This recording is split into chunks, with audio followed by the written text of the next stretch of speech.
अस्सलाम वालेकुम, बोलो जनाब में बहुत बहुत खुशामदीद। मैं हूं असद निज़ामी, मेरे साथ हैं अली आफ्ताब। सर क्या हाल है? सर हाल पहले से बहुत बेहतर है, बड़ी अच्छी खबरें आ रही हैं। आप बल्कि बताएं आवाम को कि क्या लेटेस्ट डेवलपमेंट जी है। सर, मामलात जो चल रहे हैं ईरान अमेरिका की जंग के, उसके अंदर सीज़ फायर तो बरकरार है। हमने कल भी बड़ी तफसीली बात की इसके ऊपर, लेकिन कुछ अपडेट्स हैं। एक तो ये कि फील्ड मार्शल साहब का जो दौरा था वहाँ पे वो बड़ा कामयाब रहा। उसके बाद से एक वाइट हाउस की तरफ से, डोनाल्ड ट्रंप की तरफ से ऑफिशियल ट्रूथ आया, जिसके अंदर उन्होंने काफ़ी तवील उसके अंदर था, लेकिन उन्होंने सबसे पहले जिक्र किया तमाम जीसीसी कंट्री के जो हैं हुक्मरान, उनका उनमें फील्ड मार्शल साहब का भी नाम था, उनका बाकायदा उन्होंने शुक्रिया अदा किया और उन्होंने इसको फ्रेम ऐसे किया कि इन सब स्टेक होल्डर्स की कंसल्टेशन के साथ, और उन्होंने नेतन्याहू का भी जिक्र किया एंड में थोड़ा सा, उन्होंने कहा कि उनसे अलहदा मैंने उनसे अलहदा भी बात की और वो बड़ी अच्छी बात हुई है। और उसके बाद उन्होंने ये कहा जी कि इस वक्त जो है हम बहुत करीब पहुंच चुके हैं कि एक अच्छी डील जो है वो ईरान के साथ की जाएगी और उसके बहुत इम्कान आते हैं कि जल्द होगी। और उसके बाद से जो पाकिस्तानी तमाम हमारे हुकूमती रिप्रेजेंटेटिव्स हैं, उनमें से एक आदमी ये भी कहा कि अनकरीब डील तो होगी और उसकी शायद जो साइनिंग है और उसकी शायद जो उसके लवाजमात हैं वो शायद इस्लामाबाद में ही तय हो, लेकिन ये अभी तक कोई कन्फर्मेशन नहीं है इस चीज़ के ऊपर। मार्को रूबियो का भी आज बयान आया था,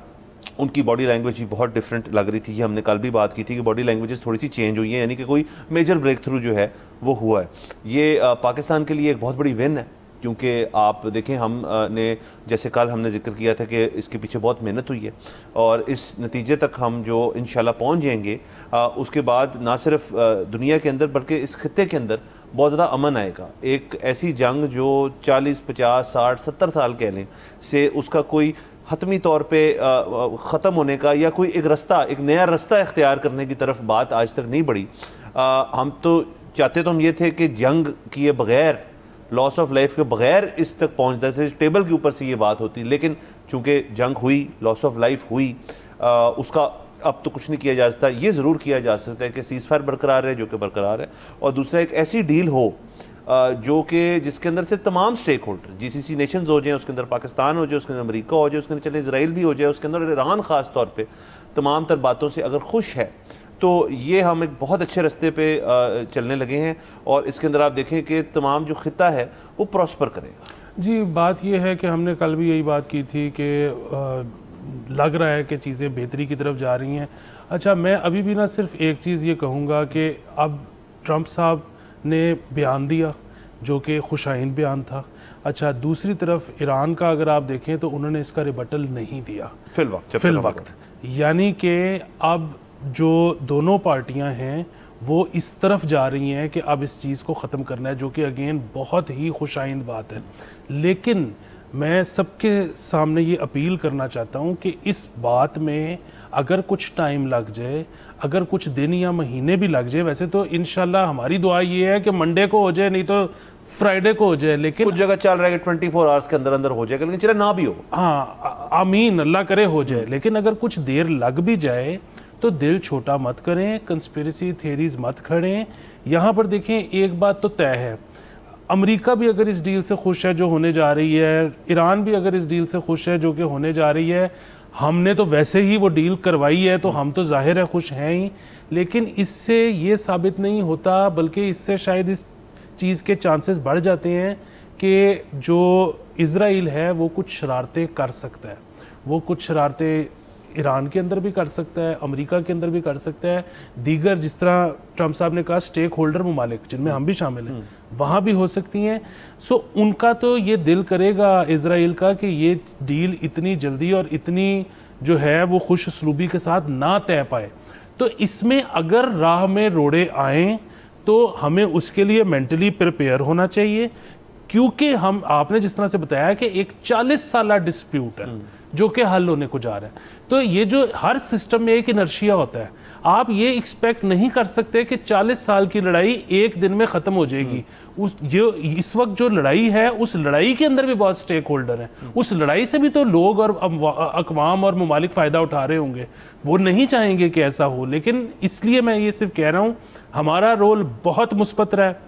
सुलह 2 महीने पहले हो जाती या सुलह आज से 3 महीने बाद हो, हमारा रोल मुस्बत रहा है, we are proud of ourselves, we are proud of our leadership. इसी तरह हम अब, क्योंकि जब अमेरिका ये कह रहा था कि मैं नामो निशान मिटा दूंगा, मैं एक पूरी कौम को ख़त्म कर दूंगा, हम तनकीद कर रहे थे। अब जब ट्रंप साहब भी ये बात कर रहे हैं कि जी सुलह सफाई होनी चाहिए, हम उनको भी सराहते हैं। ईरान ने बड़ा ही, इस वक्त हम देख रहे हैं कि ईरान भी, ज़ाहिर है उनकी एक कॉन्स्टिट्यूंसी है, वो भी गर्मी खा जाते हैं, लेकिन इस वक्त वो भी बहुत सब्र के साथ चल रहे हैं। इस वक्त जो हो रहा है हम उसकी बड़ी तारीफ़ करते हैं और हमारी दुआ है कि ये इंशाअल्लाह ताला बड़े ही तरीके से मामला हल हो जाएगा। थोड़ी सी देर सवेर की गुंजाइश, सब रखें। सबको ये एक्सपेक्ट करने की ज़रूरत नहीं है कि कल सारी जो स्टॉक मार्केट्स हैं वो छत फाड़ देंगी, पर ठीक है, आहिस्ता आहिस्ता बेहतरी आएगी, सब नुकसान से निकल जाएंगे। Every red will turn into green. Sir देखें, यही होता है कि जैसे मैंने कहा,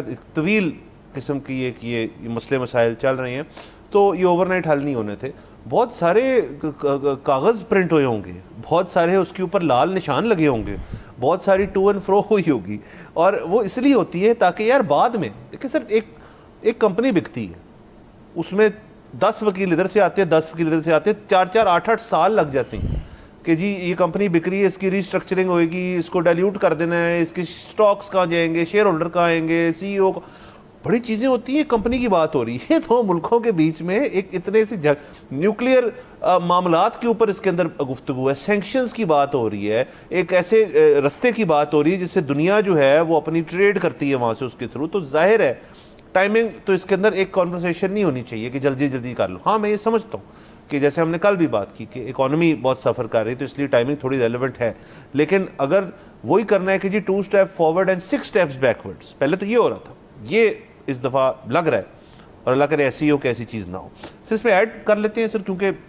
हम इसी तरह की बात करें खित्ते की, रीजन की। अब ये भी आप देख लें, पाकिस्तान की जो सफारती हद तक जो एक माइट इस्टेब्लिश हो गई है रीजन के अंदर, हमें डिप्लोमेसी वाला काम जो है हमने जिस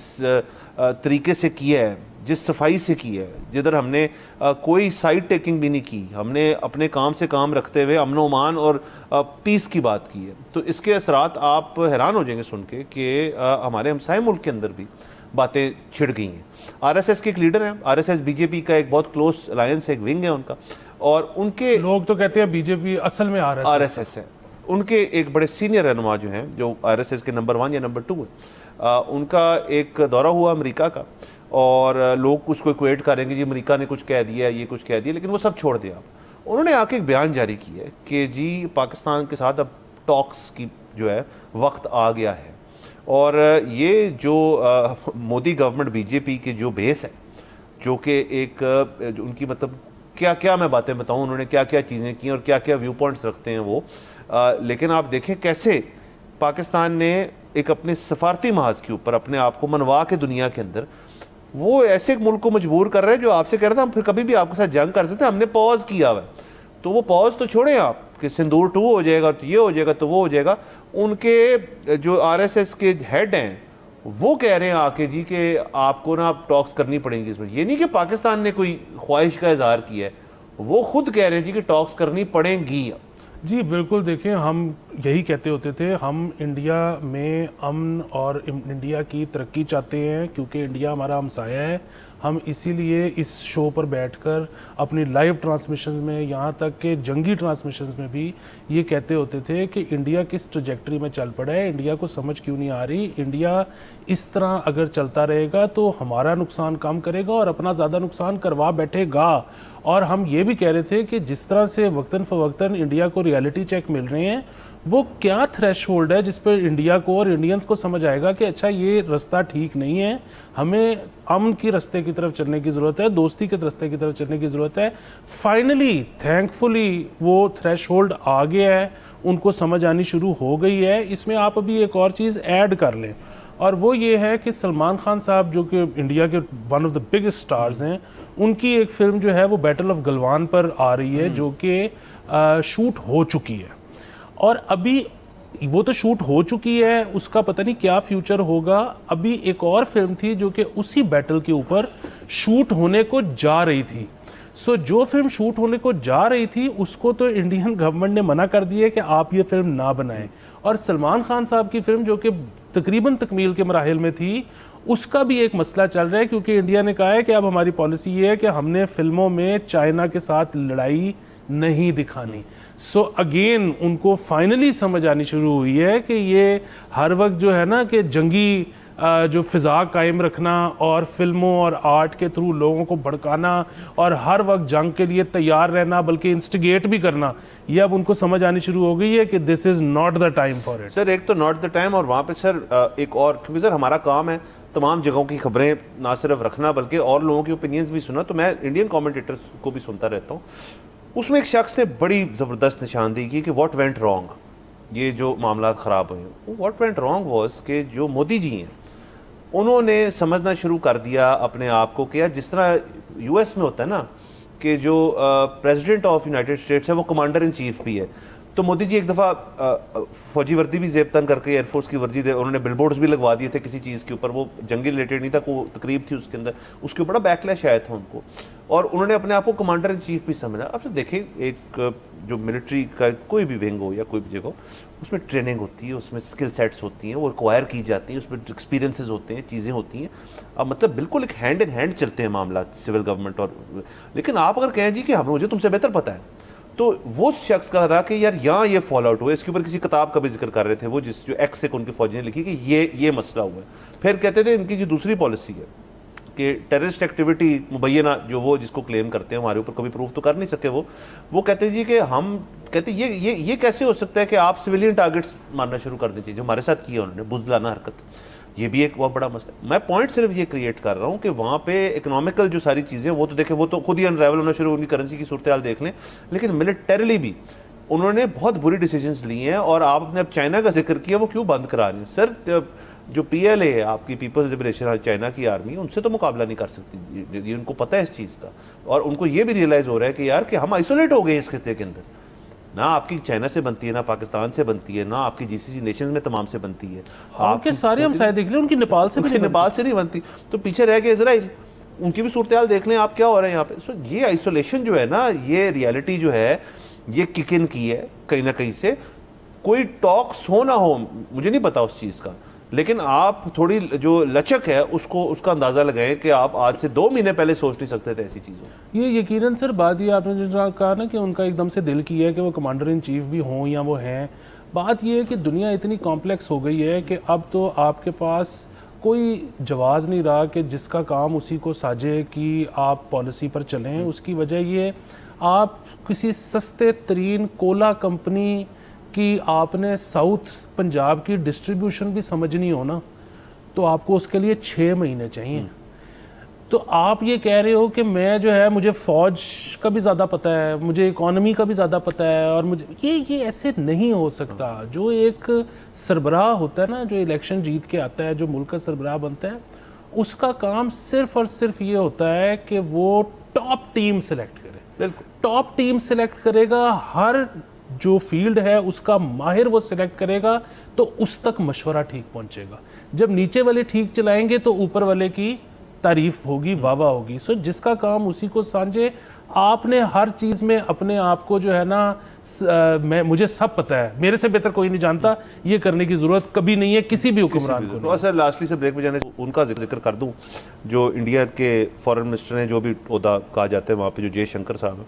मुझे याद है UN के ऊपर कोई ना कोई स्पीच उन्होंने दी थी जिसके ऊपर उनकी वाह हुई थी बड़ी कि ये बंदा ऐसा है, बंदा वैसे, बड़ा फॉरेन पॉलिसी एक्सपीरियंस है इनका, इंडिया को बड़ी देर से रिप्रेजेंट कर रहे हैं। सर पोस्ट वॉर और ड्यूरिंग ये ईरान वाली सारी मामला, इन्होंने कुछ अल्फाज इस्तेमाल किए पाकिस्तान के बारे में। सारी दुनिया के जितने डिप्लोमेटिक लोग हैं, जो फॉरेन सर्विस से लोग हैं, वो उन पर तनकीद कर रहे हैं कि ऐसा तो हमने कभी नहीं होते हुए देखा। तो देखें बात यहाँ तक आ गई है, तो वो लाइन कहाँ से ले रहा हूँ? मैं मान लेता हूँ वो बड़े नफीस आदमी है, मैं मान लेता हूँ उनका बड़ा फॉरेन पॉलिसी एक्सपर्ट है, लेकिन उनके जो बॉस हैं उन्होंने कहा यार कि इसको ऐसे फ्रेम करो। ये क्या मतलब जहालत ही कह सकते हैं इसको, और कुछ नहीं कह सकते। तो वहाँ पे ना सिचुएशन बड़ी वियर्ड सी है। अपने मनसब का ख्याल रखना बड़ा ज़रूरी है। आपकी ज़बान जो है उसको लगना चाहिए कि आप किस मनसब पर बैठे हो। अगर ऐसा नहीं है तो आप जो है उस मनसब के काबिल नहीं हो। सो इतनी सिंपल चीज़ है। बिल्कुल सर। बाकी हम उम्मीद कर रहे हैं कि बहुत जल्द और बहुत ही एक पॉजिटिव किस्म की जो खबर है वो आएगी, तो वो जब आएगी तो खैर उसके ऊपर हम तफसीली बात तब करेंगे। यहाँ पे जाते हैं ब्रेक के ऊपर, let's take a break. Welcome back from the break. आप देख रहे हैं बोलो जनाब। सर, सुप्रीम कोर्ट की तरफ से रुख करना पड़ेगा। आपको पता है हम जब भी कोर्ट की कोई खबर डिस्कस करते हैं तो वो ना जिस तरह अखबारात में उसको प्रेजेंट किया जाता है, और इस स्टाइल हमेशा से है कि कोर्ट के अंदर बहुत सारी एक्टिविटी हुई होती है और बहुत सारी चीज़ों के ऊपर बात हुई होती है, लेकिन खबर जो है उसकी सुर्खी उसकी किसी एक कंपोनेंट से निकलती है। इज्तिमाई खबर होती है लेकिन सुर्खी एक कंपोनेंट से। तो मैं सुर्खी पहले पढ़ देता हूँ। तो सर, नशा करने वाला जुर्म पर सज़ा से नहीं बच सकता, ये सुप्रीम कोर्ट के अंदर बात की गई है। अच्छा, अब इसका मतलब बेसिकली जो मैं समझा हूँ वो ये है कि, और ये भी लिखा के अंदर के करार दिया कि जो अपनी मर्जी से शख्स नशा कर रहा है उसके ऊपर बड़ी कड़ी सज़ा उनको मिलेगी, जो कानूनी हद तक मौजूद है कानून के अंदर। अब जाहिर है इसके अंदर ये गुंजाइश है कि जिस शख्स को नहीं पता कि वो नशा कर रहा है उसको शायद सज़ा नहीं है। तो इसमें ना ज़रा क्लैरिटी की ज़रूरत है कि सुप्रीम कोर्ट जो असल में बात हो रही है वो क्या बात हो रही है कि जी जिस शख्स ने किया वही एक चीज़ अगर मनशियात के अंदर वो है, अल्कोहल हो जाए, वो हार्ड ड्रग्स हो जाए, और अगर आप पकड़े जाएँ और आप प्रूव हो जाए आप ऊपर कि आपने ये चीज़ की हुई है तो आपके ऊपर कड़ी से कड़ी सज़ा होगी। ज़ाहिर है इसके अंदर ड्रग टेस्टिंग का भी कंपोनेंट है, उसके ऊपर भी क्लैरिटी आई है। सुप्रीम कोर्ट ने दी, आज से हफ्ता 10 दिन पहले ये बात आई थी कि जी जो ड्रग टेस्ट किए जाएंगे, पहले होता था कि सुप्रीम कोर्ट के अंदर वो लैब जो है वो पूरा प्रोसीजर बताते थे, उसमें काफ़ी दिन लग जाते थे, पहले हमने ये किया फिर ये किया। अब उन्होंने सुप्रीम कोर्ट ने कह दी जो इंटरनेशनल स्टैंडर्ड का ड्रग टेस्ट है उसके ऊपर जो रिजल्ट आ रहा है वो रिजल्ट पे हमें ये बताने की जरूरत नहीं है कि जी वाह, क्योंकि बहुत ज़्यादा होता तो ये था कि किसी शख्स को पकड़ा है, सस्पेक्टेड है, उन्होंने नशा किया हुआ था, ब्लड सैंपल या यूरिन सैंपल ड्रॉ कर लिया, रिमांड मिली हुई है, अब रिमांड का टाइम खत्म हो रहा है, पीछे से ड्रग टेस्ट नहीं आ रहा क्योंकि वो बैठ के शख्स जो टेक्नीशियन है वो लिखी जा रहा है रेडियोलॉजिस्ट के जी ये मैंने किया ये किया। तो उन्होंने कह दिया कि अब आपको स्पीडली इसको करना है ताकि इसके ऊपर। तो सर ये भी आप ऐड कर लें कि जो एक फ़िज़ा मौजूद है पूरे मुल्क के अंदर कि ड्रग्स के ऊपर एक क्रैकडाउन है, ये उसके अंदर ऐड कर लिया। जी बिल्कुल, जहाँ तक तो ये बात है ना कि अगर किसी शख्स को नहीं पता, ये ऐन मुमकिन है। वो देखिए खुदा ना खास्ता मैं आपको ब्राउनी दे दूं खाने के लिए जिसके अंदर शरूम्स हो या जिसके अंदर कैनबिस हो, और आप उसके बाद नशे की हालत में चले जाएं और आपको कोई पकड़ ले या आपको अस्पताल जाना पड़ जाए, आप अनकंफर्टेबल हो, तो उसमें आपको तो नहीं पता था कि आप ये कर रहे हो, तो आप तो ज़ाहिर इस पर आपको सज़ा नहीं मिल सकती, इस पर तो मुझे सज़ा मिलनी चाहिए। But on the other hand देखें, अब जो बुनियादी बात है ना, उन्होंने कहा है कि जो भी शख्स नशा करेगा वो सख्त से सख्त सज़ा उसको मिलेगी। अच्छा, अब वो सज़ा जो सख्त है अगर तो वो कानून है, ठीक है, अब उसमें हम जो सुप्रीम कोर्ट पे तो तनकीद तब कर सकते हैं अगर हम ये कहें या कि जी वो कानून की तशरीह ठीक नहीं कर रहे, पर अगर कानून यही है तो फिर जाहिर है मतलब सुप्रीम कोर्ट हो या आपकी निचली अदालत हो, उसने तो वही करना है जो कानून है। अच्छा, अगर आपको इस चीज़ से कोई प्रॉब्लम है तो आप लेजिस्लेशन करवाएं। आपके बेसिकली जो लेजिस्लेटर्स हैं उनको ईवान में बैठकर इसके ऊपर कानून साजी दोबारा शायद करने की ज़रूरत है। उसकी एक वजह है, उसकी वजह ये है, मुझे उन साहब का नाम भूल गया लेकिन कुछ अरसे पहले एक वीडियो वायरल हुई, एक बावर्दी साहब थे, वो एक तकरीब से खिताब कर रहे थे जी। और जिसमें उन्होंने कहा कि अब मुझे नहीं पता वो ANF के थे या कहाँ के थे, जिसमें उन्होंने कहा कि देखें जो शख्स नशा करता है हम उसको सख्त सज़ा नहीं दे सकते या नहीं देनी चाहिए क्योंकि वो तो विक्टिम है, हम तो ड्रग पेडलर्स को, डीलर्स को, इन लोगों को पकड़ते हैं। अच्छा, अब बात यही है सर कि हमारे यहाँ पर बहुत सारे बच्चे बड़े जब वो नशा कर रहे होते हैं, जब वो एक ख़ास हद से ज़्यादा नशा कर जाते हैं, बात OD तक चली जाती है, ओवरडोज तक चली जाती है। अच्छा, अब ये देखें बहुत ही कोई दुनिया के कम नशे होंगे, मुझे तो लगता है कि ये जो एक घर पे नेचुरल गैस आती है उसके अलावा कोई ऐसा नशा नहीं है कि जो आपको बिल्कुल एक मीठी नींद सुला दे। अमूमन तो आप ड्रग जब आप ओवरडोज करते हो तो आप बहुत तंग होते हो, आपको लग रहा होता है कि something is really bad with you. तो उस वक्त कई बच्चों के पास, बड़ों के पास टाइम होता है अस्पताल जाने का। अगर वो अस्पताल टाइमली चले जाएं तो डॉक्टर्स, अब आपको पता है इतनी तरक्की कर ली हुई है, डॉक्टर्स इतने ट्रेंड हैं, वो बचा सकते हैं आपको, आपकी जान बच सकती। वो चाहते ही नहीं हॉस्पिटल, उनको इतना डराया जाता है कि तुम अगर वहाँ चले गए तुम्हारे पे FIR हो जाएगी। अगर इस चीज़ को थोड़ा सा उसको मतलब जो है ना, मैं कहता हूँ कि रिलीफ दिया जाए कि अगर कोई शख्स नशे की हालत में ओवरडोज कर रहा है, वो अस्पताल पहुंच गया, तो उसको जिस तरह इन्होंने कहा सख्त से सख्त सज़ा, अगर वो सज़ा इतनी सख्त ना हो उसके, और फिर वही बात है सज़ा भी दे दें अगर उसके रिकॉर्ड के ऊपर वो चीज़ ना आए, तो शायद बहुत सारी जानें जो चली जाती हैं वो बच जाएं। और sir at the end of the day मुझे बताएं, किसी की जान बचाने से ज़्यादा बेहतर अमल तो दुनिया में और कोई नहीं है। और हुकूमत जो है उसका भी मकसद क्या होता है कि कम से कम जाने जाएं। तो यहाँ पर मुझे लगता है कि नजरसानी कर ली है। बिल्कुल सर, कोई मुकाबला ही नहीं है। अगर आपने कोई शख्स ये कहे यार जान बचाने से बेहतर FIR काटी जाए, इसकी तो कुछ सेंस नहीं बनती ना। वो तो मतलब पुलिस का तो काम है तहफ़्फ़ुज़। अच्छा देखिए, इसके अंदर सर ये भी हो सकता है कि जो सुप्रीम कोर्ट, जिस तरह मैं बिल्कुल अपनी तरफ से अंदाज़ा लगा रहा हूँ कि वो शायद कह ये रहे हैं कि यार आप नशे की हालत में मिलेंगे अगर, और आपने मतलब जो कानून है वो असूलन ऐसे होना चाहिए कि जी अगर नशे की हालत में आपने कोई कानून तोड़ा है तो आपने वो कानून भी तोड़ा और आप नशे की हालत में थे तो क्लब किया जाएगा जी कि आपको वो दफ़ा लगेगी, ये भी लगेगी आपके ऊपर। अगर आप नशे की हालत में और आपने कोई उसके बाद कानून नहीं तोड़ा, मतलब आपने नशा किया है, ये वाहिद आपका जुर्म है, तो इसके ऊपर आपने पकड़े जाना आपका और फिर उसके बाद पुलिस को हरकत में आना। मतलब देखिए सर, ये भी तो एक कानून है ना कि अगर आपने बहुत ज़्यादा अल्कोहल कंज्यूम की हुई है और आपने अपनी गाड़ी निकाली और आप पेंज रहे हैं सड़क के ऊपर, बिल्कुल उस शख्स को आप पिनलाइज करें, उसके तो जो वायलेशन है उसके ऊपर करें। लेकिन अगर मतलब वेरिएशन, एक शख्स जो है, जैसे आपने कहा वो ब्राउनियाँ खा ली उसने और वो पार्क में वॉक कर रहा है, तो उसको अब किस तरह ट्रीट किया जाए? आप जिसे कह रहे हैं इसके अंदर ना वजाहत की ज़रूरत है, ये थोड़ी सी इसके अंदर ना डिटेल मजीद ज़रूरत है। और उसके अंदर अगेन फिर आपने क्लास, हमने तो यहाँ पे तमाम जो चीज़ें हैं उनको क्लासीफाई किया है एज ड्रग्स, ओके फाइन। फिर तो देखिए ना, जो over the counter pills available है इतनी ज़्यादा, जो स्लीपिंग एड्स अवेलेबल है इतने ज़्यादा, पता नहीं क्या क्या चीज़ें आजकल फार्मास्यूटिकल जो आपकी फार्मेसीज़ हैं वो आपको ओवर द काउंटर दे देती है, आपको प्रिस्क्रिप्शन भी नहीं चाहिए होती। क्या फिर उनके ऊपर सुप्रीम कोर्ट ने क्रैकडाउन करने की ख्वाहिश है कि जी प्रिस्क्रिप्शन जो है मैंडेटरी है? ये तो कभी नहीं हुआ यहाँ पे। सो बहुत लोग जो हैं वो स्लीपिंग पिल्स पॉप कर रहे होते हैं, बहुत लोग जो है पेन किलर्स के मजे ले रहे होते हैं, बहुत लोग जो हैं वो कॉफ सिरप की 2-2 शीशियां पी के मजे ले रहे होते हैं। मतलब क्योंकि एक तो कॉस्ट फैक्टर भी है, दूसरा अवेलेबिलिटी फैक्टर भी है। तो देखिए, इस कॉन्वर्सेशन को मेरे ख्याल में महदूद ना रखा जाए, इस कॉन्वर्सेशन को बड़ा वाइड करना चाहिए कि इसके अंदर क्या क्या चीज़ें आ रही। देखिए, मैं आपको बताऊं कि यहाँ पर हेरोइन के विड्रॉल के लिए जो फार्मास्यूटिकल दवाई मिलती है जो कि प्रिस्क्राइब्ड होती है, मतलब वो आपको वैसे अमूमी तौर पे नहीं मिलती या नहीं मिलनी चाहिए, यहाँ पे लोग जब उनको हेरोइन नहीं मिलती फॉर वट एवर रीज़न तो वो दवाई करना शुरू कर देते हैं अगेन, क्योंकि वो ओवर द काउंटर मिल जाती है किसी ना किसी तरह से। सो आपकी जो बात है ना वो बिल्कुल ठीक है कि हम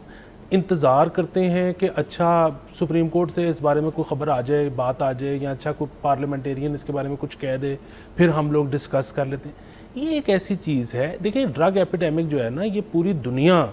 में है, ये को पाकिस्तान उसमें अकेला नहीं उसको डील कर रहा। दूसरी चीज़ ये है कि हम सबके घरों में, मैं बार बार बच्चे क्यों कहते हैं, हम बच्चे इसलिए कहते हैं क्योंकि वो इम्प्रेशनेबल ज़्यादा होते हैं। मतलब ये लाइकलीहुड कि मैं और आप इस उम्र में एक कर देंगे कि वो लाइकलीहुड कम है, वो तो कुछ भी सकता है। बच्चा जो है वो बहुत ज़्यादा लाइकली है कि वो एक नई चीज़ ट्राई करेगा और फिर उस पर हुक हो जाएगा। सो मैं ये कह रहा हूँ कि ये वो डिस्कशंस हैं जो कि हमारे हाउस होल्ड में होनी चाहिए। हम सबके घरों में बच्चे हैं, हम सबके घरों में बुजुर्ग हैं, एक बातचीत होगी हर घर का। जब ये टॉपिक ऑफ डिस्कशन बनेगा तो हमारी जो ईवान बाला हैं उनको ये एहसास होगा कि अच्छा ये तो कोई ऐसा टैबू टॉपिक ही नहीं है, घर घर में इस पे बात हो रही है। ऐसा करते हैं हम भी खुल के असेंबली में इस पे बात करते हैं, हम भी इसके सारे एस्पेक्ट्स देखते हैं। हो सकता है कुछ जगहों पे हमें सजा सख्त करनी पड़ जाए, हो सकता है कुछ जगहों पे हमें सजा नरम करनी पड़ जाए। जब डिस्कशन होगी, जब सारे एस्पेक्ट खुलेंगे, जब हर एक के पर्सपेक्टिव से बात होगी तो एक नॉर्मल सी चीज रह जाएगी और उस पर बड़े अच्छे फैसले होंगे। बिल्कुल सर। और इस तरह के मामलात जो टैबू हैं से लेके और जो मामलात हैं, फर्ज करें यहाँ पे तमाम तो नहीं मैं गिनवा सकता जो टैबू हैं, उन पे अगर तो देखें वो रियलिटी है आपके माशरे की, अगर रियलिटी है ना तो फिर माशरे में है वो, फिर उनके ऊपर गुफ्तगू जो है वो एक अहम चीज़ बन जाती है। यहाँ जाते हैं ब्रेक के ऊपर, लेट्स टेक ब्रेक।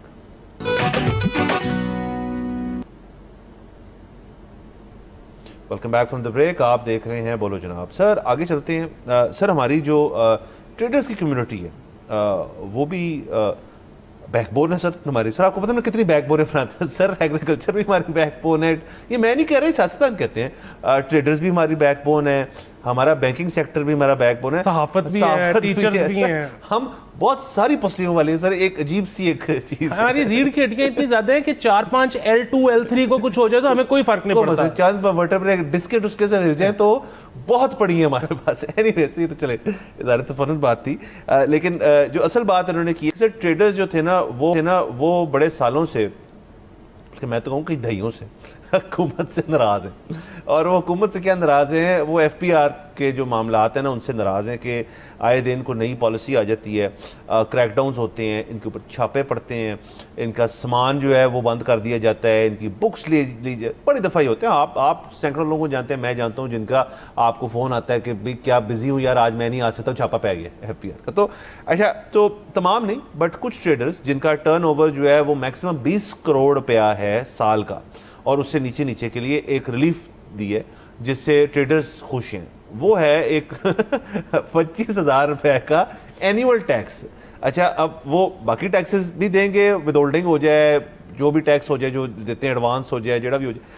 लेकिन ये 25,000 रुपए का एनुअल टैक्स का मतलब ये है कि फिर आपके ऊपर किसी किस्म की इंक्वायरी, तफ्तीश, छापे और ये मामलात, ऑडिट वगैरह जो हैं, ये आपके जो हैं इनसे आप ना फिर अलहदा हो जाएंगे, क्योंकि आप ये 25,000 टैक्स है। जाहिर है जिसकी टर्नओवर 100 करोड़ है, जिसका टर्नओवर जो है 200 करोड़ है, उसको ये रिलीफ नहीं दे सकते कि 25,000 रुपये दो और आपको कोई टेंशन वाली बात नहीं है। ये मतलब मोर और लेस ये साल का 20 करोड़ काम करने वाला ट्रेडर जो है वो कोई माठा भी नहीं है, लेकिन उतना बड़ा भी नहीं है, तो उसके लिए उन्होंने ये 25,000 एनुअल टैक्स। अच्छा, अभी मेरे ख्याल में ये अभी तक तजवीज़ है, अभी तक ये फाइनल तो नहीं हुआ, जिसके ऊपर एहतजाज भी हो रहे हैं, और वाले कह रहे हैं हमें भी किस किस्म कर दें। हाँ, सच बात ये है कि और वो जो आपके ट्रेडर्स हैं उन्होंने तो इस पर बड़ा हुकूमत का साथ दिया है कि ये ज़बरदस्त चीज़ है, ज़ाहिर है वो तो देंगे। बात ये है कि अब जो आपने कहा ना विद होल्डिंग टैक्स वगैरह, वो तो इसके अलावा होगा, वो तो every step of the way वो कटता जाता है, वो मतलब मैन्युफैक्चरिंग से शुरू हुआ और वो फिर होलसेलर से रिटेलर, वो तो फिर से फिर जो कहते हैं फाइनल जिसने ख़रीदना है,